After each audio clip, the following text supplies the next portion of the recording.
അങ്ങനെ ഞാൻ ഏറ്റവും കൂടുതൽ വെയിറ്റ് ചെയ്ത ആ ഗ്രാജുവേഷന് കഴിഞ്ഞു. ബൈ ദ ബൈ, ഹലോ, ഇന്ന് വേറൊരു സ്പെഷ്യാലിറ്റിയും കൂടെ ഉണ്ട്. എന്താന്ന് വെച്ചാൽ ഒരാഴ്ച മുന്നേ കഴിഞ്ഞു പോയി ഞങ്ങളുടെ ഫ്രണ്ടിന്റെ ബർത്ത്ഡേക്ക് ഇന്നാണ് ഞങ്ങൾ ഗിഫ്റ്റ് കൊടുക്കുന്നത്. കാരണം യൂണിവേഴ്സിറ്റി എക്സാമിന്റെ ഇടയിലായി പോയി ഉള്ള ബർത്ത്ഡേ എന്ത് ചെയ്യാൻ പറ്റും? ഇങ്ങനെയല്ല റിയൽ സർപ്രൈസ് ഒക്കെ. എന്നാലല്ലേ സർപ്രൈസ് ആവും റിയൽ ആയിട്ട്. എന്തായാലും നമുക്കിത് ചെയ്തു തന്നത് നമ്മുടെ ഫ്രണ്ട് തന്നെ കേട്ടോ, കസ്റ്റമൈസ് ചെയ്ത് തന്നെ. അവരുടെ പേജ് എന്താഴെ മെൻഷൻ ചെയ്യാം. എന്തായാലും ആളും ഹാപ്പി, ഞങ്ങളും ഹാപ്പി. ഇനി എന്ത് വേണം? ഈ കാണുന്ന ഫോട്ടോ ഉണ്ടല്ലോ, ഇതെന്റെ ഭയങ്കര ഫേവറേറ്റാ. ആർക്കും സംശയമൊന്നും ഇല്ലല്ലോ, ഞങ്ങൾ ചെറുപ്പം തൊട്ട് ഫ്രണ്ട്സ് ആയിട്ടോ.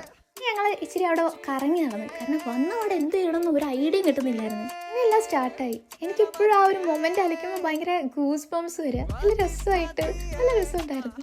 പിന്നെ അവരുടെയൊക്കെ മുഖത്തുള്ള ഹാപ്പിനെസ് കാണുമ്പോൾ അതിലും വലിയ ഹാപ്പിനെസ് നമുക്ക്. അങ്ങനെ പിന്നെ ഫുള്ള് ഡാൻസും ഡീജയും ഒക്കെ ആയിട്ട് ആ ഒരു ഡേയും അങ്ങനെ ഉണ്ടായി. അത്രയേ ഉള്ളൂ. ബൈ.